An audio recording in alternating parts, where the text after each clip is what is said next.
bien des années, je faisais une longue course à pied sur des hauteurs absolument inconnues des touristes, dans cette très vieille région des Alpes qui pénètre en Provence. C'était, au moment où j'entrepris ma longue promenade dans ces déserts, des landes nues et monotones, vers 1200 ou 1300 mètres d'altitude. Il n'y poussait que des lavandes sauvages. Je traversais ce pays dans sa plus grande largeur et après 3 jours de marche, je me trouvais dans une désolation sans exemple. Je campais à côté d'un squelette de village abandonné. Je n'avais plus d'eau depuis la veille et il me fallait en trouver. Ces maisons agglomérées, en ruine, comme un vieux nid de guêpes, me firent penser qu'il avait dû y avoir, là, dans le temps, une fontaine ou un puits. Il y avait bien une fontaine, mais sèche.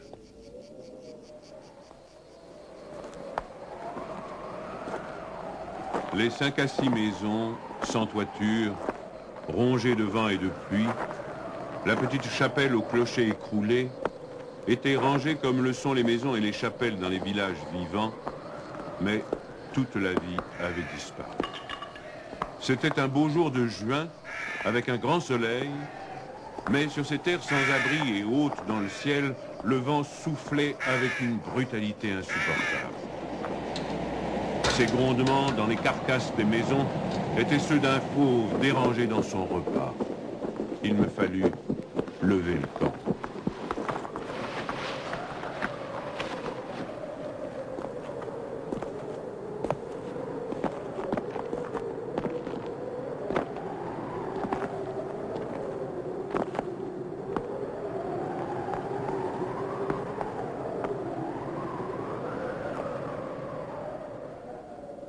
À 5 heures de marche de là, je n'avais toujours pas trouvé d'eau et rien ne pouvait me donner l'espoir d'en trouver. C'était partout la même sécheresse, les mêmes herbes ligneuses.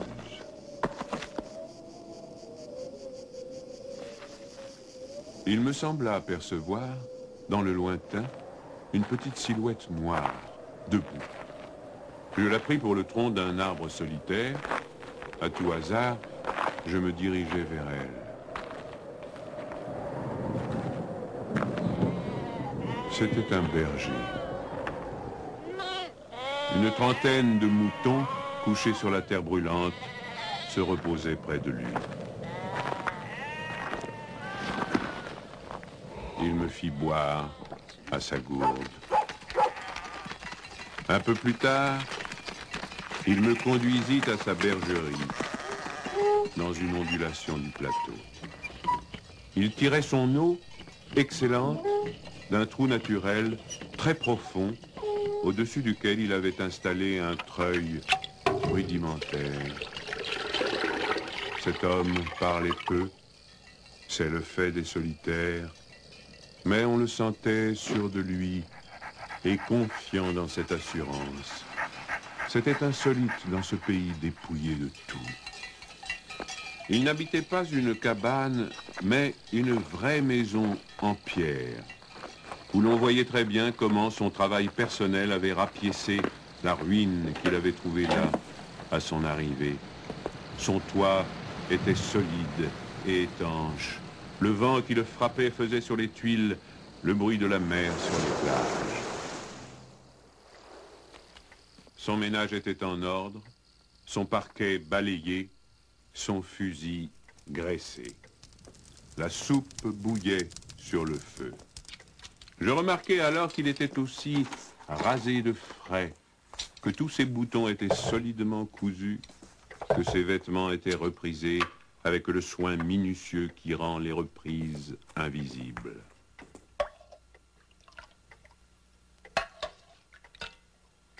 Il me fit partager sa soupe.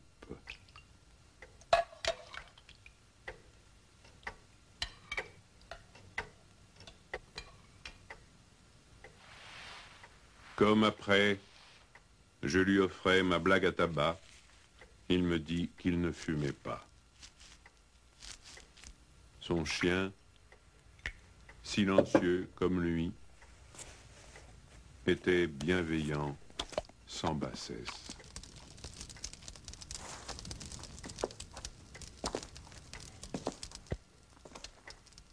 Il avait été entendu que je passerais la nuit là, le village le plus proche étant encore à plus d'une journée et demie de marche. Je connaissais parfaitement le caractère des rares villages de cette région.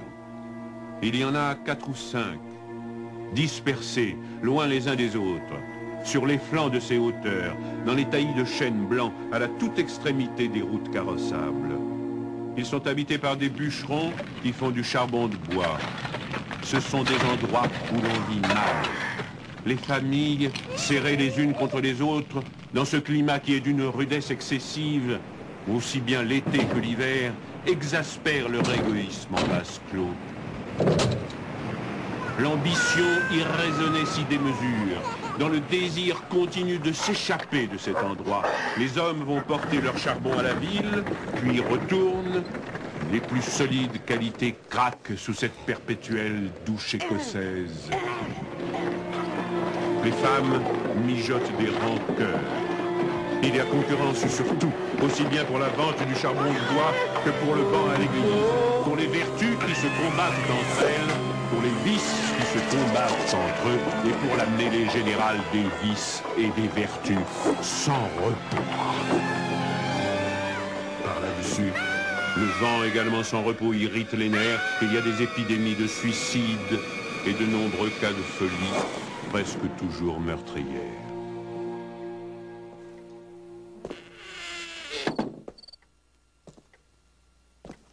Le berger, qui ne fumait pas, alla chercher un petit sac et déversa sur la table un tas de glands. Il se mit à les examiner, un après l'autre, avec beaucoup d'attention, séparant les bons des mauvais. Je fumais ma pipe, je proposais de l'aider. Il me dit que c'était son affaire. En effet, voyant le soin qu'il mettait à ce travail, je n'insistais pas. Ce fut toute notre conversation. Quand il eut du côté des bons un tas de glands assez gros, il les compta par paquets de 10. Ce faisant, il éliminait encore les petits fruits ou ceux qui étaient légèrement fendillés, car il les examinait de fort près. Quand il eut ainsi devant lui 100 glands parfaits, il s'arrêta et nous allâmes nous coucher. La société de cet homme donnait la paix. Je lui demandai le lendemain la permission de me reposer tout le jour chez lui. Il le trouva tout naturel, ou plus exactement, il me donna l'impression que rien ne pouvait le déranger. Ce repos ne m'était pas absolument obligatoire, mais j'étais intrigué et je voulais en savoir plus. Il fit sortir son troupeau et le mena à la pâture. Avant de partir, il trempa dans un seau d'eau le petit sac où il avait mis les glands soigneusement choisis et comptés. Je remarquai qu'en guise de bâton, il emportait une tringle de fer grosse comme le pouce et longue d'environ 1,50 m.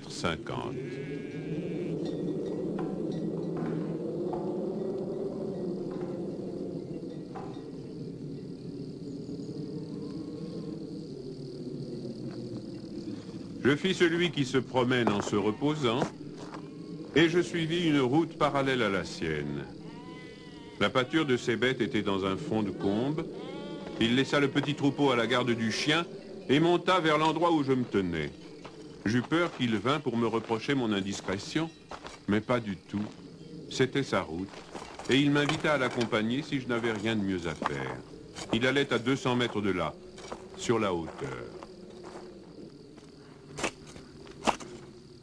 Arrivé à l'endroit où il désirait aller, il se mit à planter sa tringle de fer dans la terre. Il faisait ainsi un trou dans lequel il mettait un gland, puis il rebouchait le trou.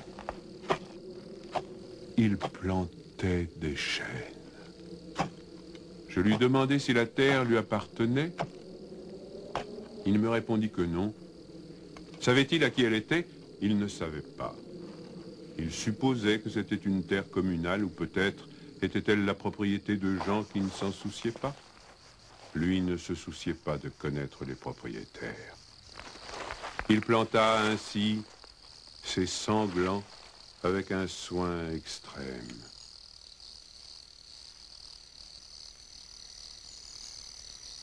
Après le repas de midi, il recommença à trier sa semence. Je mis, je crois, assez d'insistance dans mes questions, puisqu'il y répondit. Depuis 3 ans, il plantait des arbres dans cette solitude. Il en avait planté 100 000. Sur les 100 000, 20 000 étaient sortis. Sur ces 20 000, il comptait encore en perdre la moitié du fait des rongeurs ou de tout ce qu'il y a d'impossible à prévoir dans les desseins de la Providence. Restaient 10 000 chênes qui allaient pousser dans cet endroit où il n'y avait rien auparavant. C'est à ce moment-là que je me souciais de l'âge de cet homme. Il avait visiblement plus de 50 ans. 55, me dit-il. Il s'appelait Elzéar Bouffier. Il avait possédé une ferme dans les plaines. Il y avait réalisé sa vie. Il avait perdu son fils unique, puis sa femme. Il s'était retiré dans la solitude où il prenait plaisir à vivre lentement avec ses brebis et son chien. Il avait jugé que ce pays mourrait par manque d'arbres. Il ajouta que n'ayant pas d'occupation très importante, il avait résolu de remédier à cet état de choses. Mon jeune âge me forçait à imaginer l'avenir en fonction de moi-même et d'une certaine recherche du bonheur. Je lui dis que dans 30 ans, ces 10 000 chênes seraient magnifiques. Il me répondit très simplement que si Dieu lui prêtait vie, dans 30 ans, il en aurait planté tellement d'autres que ces 10 000 seraient comme une goutte d'eau dans la mer. Il étudiait déjà la reproduction des hêtres et il en avait près de sa maison une pépinière issue des faînes. Les sujets qu'il avait protégés de ses moutons étaient de toute beauté. Il pensait également à des bouleaux pour les fonds où, me dit-il, une certaine humidité dormait à quelques mètres de la surface du sol. Nous nous séparâmes le lendemain. L'année d'après, il y eut la guerre de 14 dans laquelle je fus engagé pendant 5 ans. Un soldat d'infanterie ne pouvait guère y réfléchir à des arbres.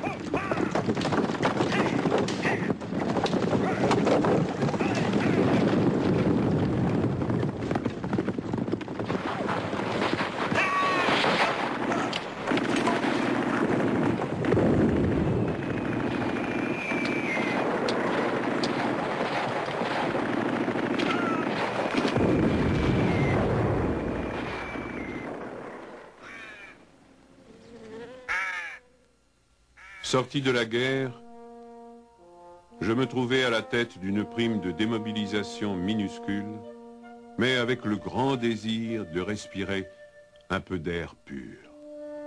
C'est sans idée préconçue, sauf celle-là, que je repris le chemin de ces contrées désertes. Le pays n'avait pas changé. Toutefois, au-delà du village mort, j'aperçus dans le lointain une sorte de brouillard gris qui recouvrait les hauteurs comme un tapis. Depuis la veille, je m'étais remis à penser à ce berger planteur d'arbres. 10 000 chênes, me disais-je, occupent vraiment un très large espace. J'avais vu mourir trop de monde pendant 5 ans pour ne pas imaginer facilement la mort d'Elzéar Bouffier. D'autant que, lorsqu'on en a 20, on considère les hommes de 50 comme des vieillards à qui il ne reste plus qu'à mourir.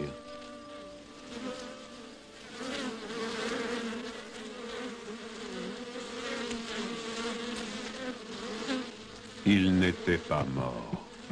Il avait changé de métier. Il ne possédait plus que 4 brebis, mais par contre, une centaine de ruches. Il s'était débarrassé des moutons qui mettaient en péril ses plantations d'arbres. Il ne s'était pas du tout soucié de la guerre. Il avait imperturbablement continué à planter. Les chênes de 1910 avaient alors 10 ans et étaient plus hauts que moi et que lui. Le spectacle était impressionnant. J'étais littéralement privé de parole. Et comme lui ne parlait pas, nous passâmes tout le jour en silence à nous promener dans sa forêt. Elle avait en 3 tronçons 11 kilomètres de long et 3 kilomètres dans sa plus grande largeur. Quand on se souvenait que tout était sorti des mains et de l'âme de cet homme, sans moyens techniques, on comprenait que les hommes pourraient être aussi efficaces que Dieu dans d'autres domaines que la destruction. Il avait suivi son idée. Et les hêtres qui m'arrivaient aux épaules, répandus à perte de vue, en témoignaient. Les chênes étaient drus et avaient dépassé l'âge où ils étaient à la merci des rongeurs. Quant au dessein de la Providence elle-même, pour détruire l'œuvre créée, il lui faudrait avoir désormais recours au cyclone. Il me montra d'admirables bosquets de bouleaux qui dataient de 5 ans, c'est-à-dire de 1915, de l'époque où je combattais à Verdun. Il leur avait fait occuper tous les fonds où ils soupçonnaient, avec juste raison, qu'il y avait de l'humidité presque à fleur de terre. Ils étaient tendres comme des adolescents et très décidés. La création avait l'air d'ailleurs de s'opérer en chaîne. Il ne s'en souciait pas. Il poursuivait obstinément sa tâche, très simple. Mais, en redescendant par le village, je vis couler de l'eau dans des ruisseaux qui, de mémoire d'homme, avaient toujours été à sec. C'était la plus formidable opération de réaction qu'il m'ait été donné de voir. Ces ruisseaux secs avaient jadis porté de l'eau dans des temps très anciens. Certains de ces villages tristes dont j'ai parlé au début de mon récit s'étaient construits sur les emplacements d'anciens villages gallo-romains dont il restait encore des traces, dans lesquels les archéologues avaient fouillé et ils avaient trouvé des hameçons à des endroits où, au XXe siècle, on était obligé d'avoir recours à des citernes pour avoir un peu d'eau. Le vent aussi dispersait certaines graines. En même temps que l'eau réapparut, réapparaissaient les saules, les osiers, les prés, les jardins, les fleurs et une certaine façon de vivre. Mais la transformation s'opérait si lentement qu'elle entrait dans l'habitude sans provoquer d'étonnement. Les chasseurs qui montaient dans les solitudes à la poursuite des lièvres ou des sangliers avaient bien constaté le foisonnement des petits arbres, mais ils l'avaient mis sur le compte des malices naturelles de la terre. C'est pourquoi personne ne touchait à l'œuvre de cet homme. Si on l'avait soupçonné, on l'aurait contrarié. Il était insoupçonnable. Qui aurait pu imaginer, dans les villages et les administrations, une telle obstination dans la générosité la plus magnifique?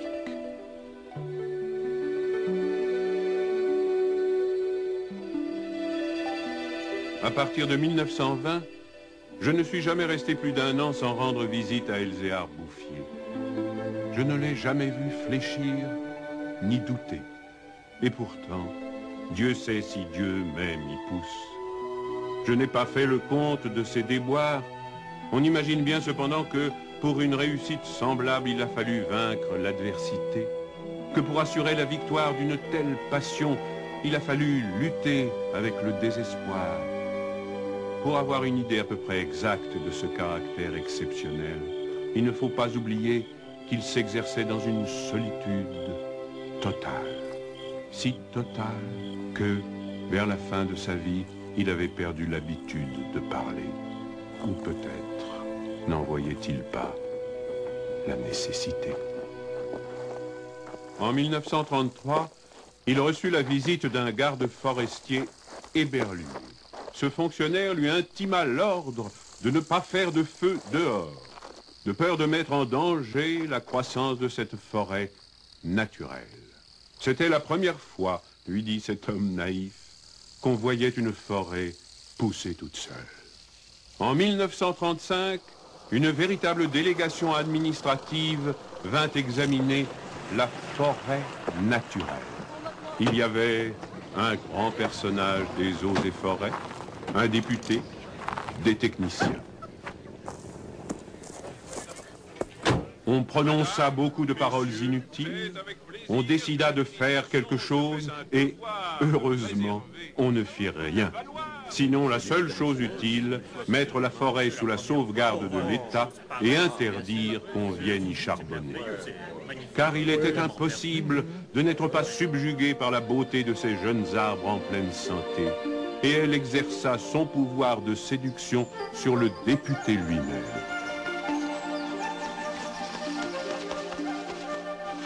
J'avais un ami parmi les capitaines forestiers qui était de la délégation. Je lui expliquai le mystère.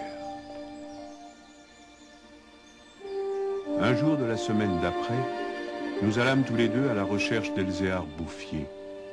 Nous le trouvâmes en plein travail, à 20 km de l'endroit où avait eu lieu l'inspection. Ce capitaine forestier n'était pas mon ami pour rien. Il connaissait la valeur des choses.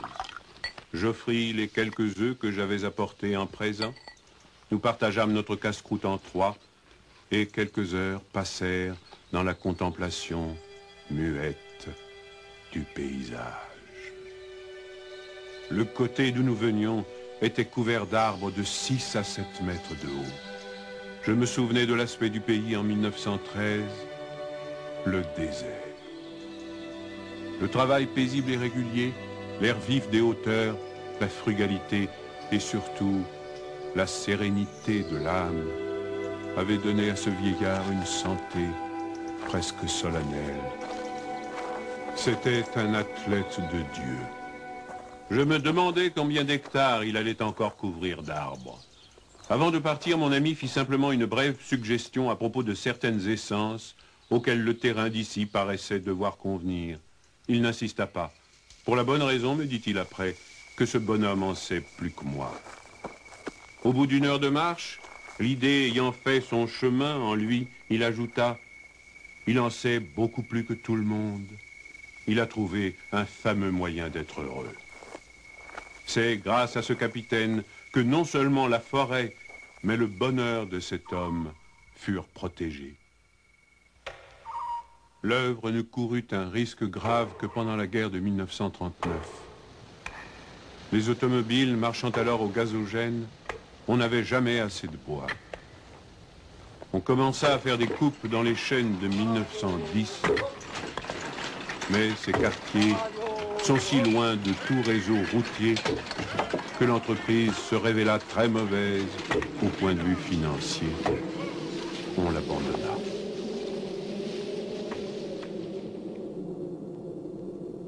Le berger n'avait rien vu. Il était à 30 km de là, continuant paisiblement sa besogne, ignorant la guerre de 39, comme il avait ignoré la guerre de 14. J'ai vu Elzéar Bouffier pour la dernière fois en juin 1945. Il avait alors 87 ans. J'avais donc repris la route du désert, mais maintenant, malgré le délabrement dans lequel la guerre avait laissé ce pays, il y avait un car qui faisait le service entre la vallée de la Durance et la montagne. Je mis sur le compte de ce moyen de transport relativement rapide le fait que je ne reconnaissais plus les lieux de mes premières promenades. J'eus besoin d'un nom de village pour conclure que j'étais bien cependant dans cette région jadis en ruine et désolée.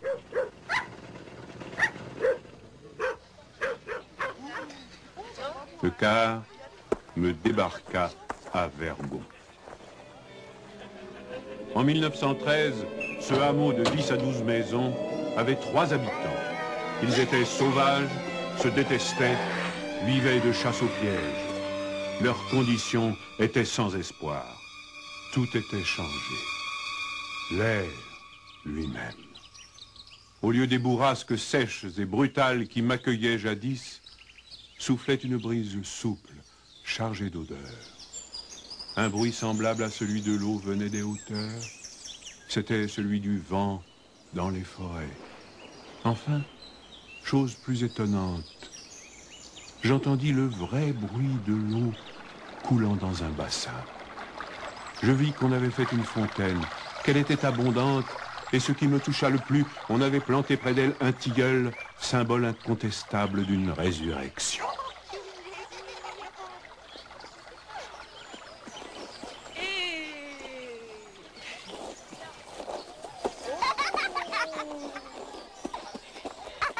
Par ailleurs, Vergon portait les traces d'un travail pour l'entreprise duquel l'espoir est nécessaire.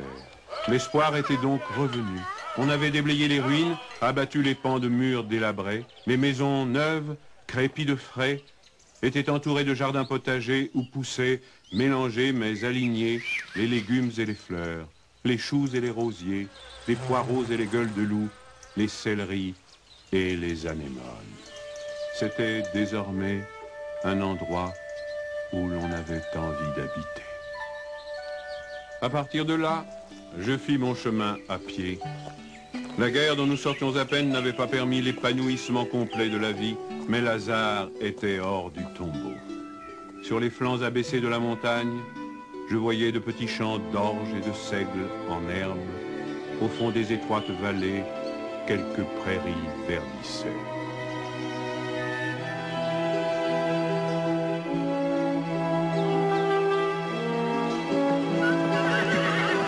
Il n'a fallu que les 8 ans qui nous séparent de cette époque pour que tout le pays resplendisse de santé et d'aisance. Sur l'emplacement des ruines que j'avais vues en 1913, s'élèvent maintenant des fermes propres, bien crépies, qui dénotent une vie heureuse et confortable. Les vieilles sources, alimentées par les pluies et les neiges que retiennent les forêts, se sont remises à couler. À côté de chaque ferme, dans des bosquets d'érables, les bassins des fontaines débordent sur des tapis de menthe fraîche. Les villages se sont reconstruits peu à peu. Une population venue des plaines où la terre se vend chère s'est fixée dans le pays, y apportant de la jeunesse, du mouvement, de l'esprit d'aventure. On rencontre dans les chemins des hommes et des femmes bien nourris, des garçons et des filles qui savent rire et ont repris goût aux fêtes campagnardes.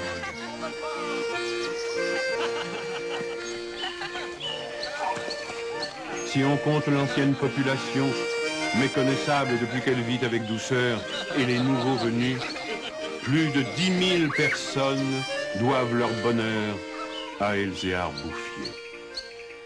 Quand je pense qu'un homme seul, réduit à ses simples ressources physiques et morales, a suffi pour faire surgir du désert ce pays de Canaan, je trouve que malgré tout, la condition humaine est admirable. Mais quand je fais le compte de tout ce qu'il a fallu de constance dans la grandeur d'âme et d'acharnement dans la générosité pour obtenir ce résultat, je suis pris d'un immense respect pour ce vieux paysan sans culture qui a su mener à bien cette œuvre digne de Dieu. Elzéar Bouffier est mort paisiblement en 1947 à l'hospice de Banon.